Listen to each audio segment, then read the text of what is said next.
अब देखें प्राकृतिक अर्थात नैसर्गिक रंग का सूक्ष्म चित्र।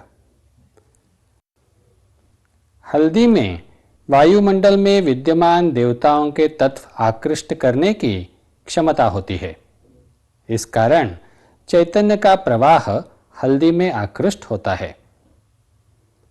हल्दी में विद्यमान रजसत्व गुणी शक्ति सर्पिलाकार रूप में कार्यरत होती है। हल्दी में सत्व प्रधान कण कार्यरत रूप में प्रसारित होते हैं। हल्दी के बाहरी ओर शक्ति निर्माण होती है और इस शक्ति से वातावरण में शक्ति के प्रवाहों का प्रक्षेपण होता है।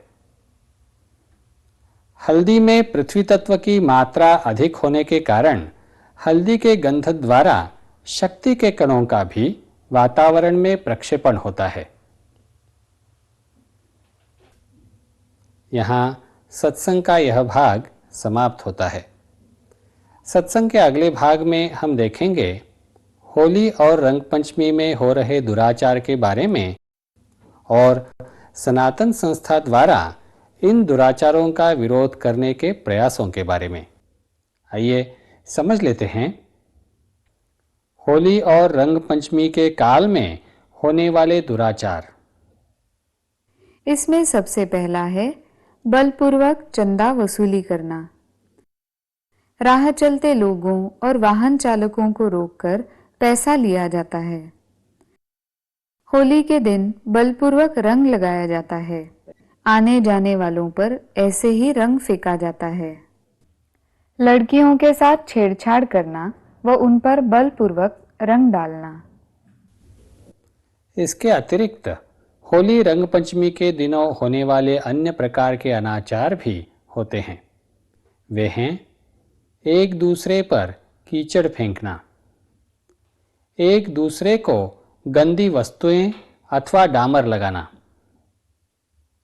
महिलाओं के साथ असभ्य व्यवहार करना, मदिरा अथवा भांग पीकर अश्लील नृत्य करना,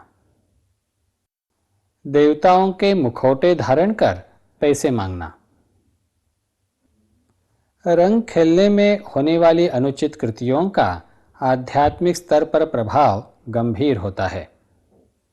उदाहरण स्वरूप जबरन बलपूर्वक लगाए गए रंग को धोने से स्थूल रूप में उस कृति का प्रभाव नष्ट होता है, परंतु रंग धोने से सूक्ष्म स्तर पर उसका परिणाम नष्ट नहीं होता। इसलिए आइए देखते हैं दूसरों पर जबरन रंग डालने की कृति से रंग डालने वाले व्यक्ति पर होने वाले परिणाम, व्यक्ति द्वारा की गई रंग फेंकने की अनुचित कृति का परिणाम और रंग डाले व्यक्ति पर होने वाले परिणामों के बारे में इस सूक्ष्म चित्र द्वारा। सुस्पष्टता हेतु यह चित्र हम 3 भाग में देखेंगे। पहला भाग है बलपूर्वक रंग डालने वाले पर होने वाले परिणाम।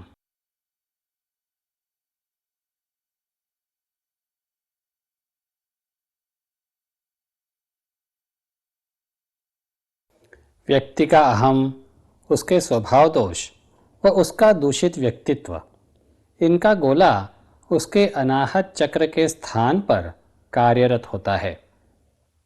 इस कारण व्यक्ति की ओर मायावी शक्ति आकृष्ट होती है व वलय के रूप में घूमती रहती है। दूसरों पर जबरन रंग उड़ाने जैसे तामसिक व्यवहार द्वारा व्यक्ति में तम प्रधान कटीला वलय निर्माण होता है। साथ ही व्यक्ति में रजोगुणी कटीला वलय निर्माण होता है और इस वलय द्वारा व्यक्ति के चारों ओर रजोगुणी तरंगें प्रक्षेपित होती हैं। व्यक्ति के देह के चारों ओर काली शक्ति का आवरण निर्माण होता है। इसके कारण उसके मन व बुद्धि पर भी काला आवरण आता है। उसके मन में रजतमात्मक विचारों की मात्रा व तीव्रता बढ़ती है तथा उसे अन्य लोगों पर रंग उछालने की इच्छा होती है। व्यक्ति के सिर के चारों ओर मायावी शक्ति का वलय निर्माण होता है। इससे तामसिकता का सर्पचक्राकार वलय निर्माण होता है और वह कार्यरत रूप में घूमता रहता है। परिणाम स्वरूप व्यक्ति अस्वस्थता अनुभव करता है। व्यक्ति के अहम के कारण उसमें तमोगुणी वलय निर्माण होता है। इससे व्यक्ति को अनुचित व्यवहार करने का बल प्राप्त होता है। व्यक्ति के अनुचित व्यवहार के कारण उसकी ओर काली शक्ति का प्रवाह आकृष्ट होता है। वो वातावरण में उसका प्रक्षेपण भी होता है। ऐसा व्यवहार कुछ लोगों को आनंददायी लगता है, परंतु यह मायावी भ्रम ही है। उस समय उसके सिर के चारों ओर मायावी आनंद के कण कार्यरत होते हैं। यह था जबरन रंग डालने वाले व्यक्ति पर होने वाले आध्यात्मिक परिणाम दर्शाने वाला सूक्ष्म चित्र। इस सूक्ष्म चित्र का दूसरा भाग है रंग फेंकने की अनुचित कृति का परिणाम। अनुचित व्यवहार करने वाले व्यक्ति द्वारा हाथ में लिए रंग भी तमोगुणी व रजोगुणी स्पंदनों से एवं काली शक्ति से आवेशित होता है। उन रंगों में तमोगुणी काली शक्ति का वलय कार्यरत होता है। उस वलय के बाहरी ओर रजोगुणी शक्ति का वलय कार्यरत रहता है। तामसिक व्यक्ति द्वारा जिस पर तमोगुणी काली शक्ति से आवेशित रंग डाला जाता है, उसकी ओर काली शक्ति के प्रवाहों का प्रक्षेपण होता है। इन प्रवाहों के साथ काली शक्ति के कणों का भी प्रक्षेपण होता है। इन कणों के बाहरी ओर रजोगुणी शक्ति के कटीले वलय निर्माण होते हैं व उनका प्रक्षेपण होता है।